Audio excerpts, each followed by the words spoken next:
So when it comes to handling a spool, I would recommend using both hands, one hand on the spool itself and the other hand on the end of the filament line, keeping that line tight so that it doesn't begin to just unwind itself, potentially causing binding issues down the road.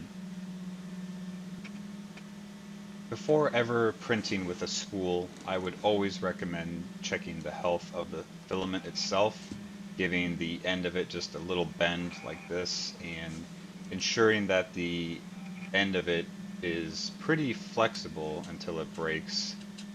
Here's an example of a spool that has actually gotten too wet and is very brittle. And so you can see just taking the end and giving it a little bend just completely snaps off.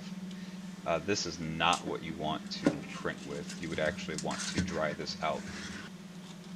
So here's an example of how you should cut the end of the filament line at an angle with your snips.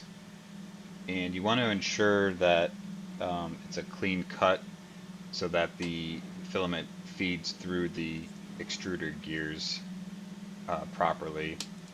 And this is an example of what you don't want to feed into the printer, where you basically cut the filament line at no angle.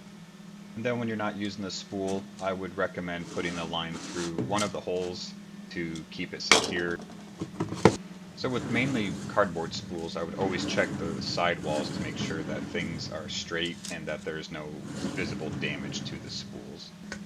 Also, with cardboard spools, there are these rings that you can find out on one of the websites to print them and install them on the spools. I typically super glue them on.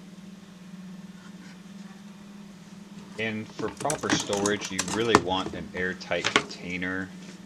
These are individual cereal containers that I saw on a Facebook post that worked really well.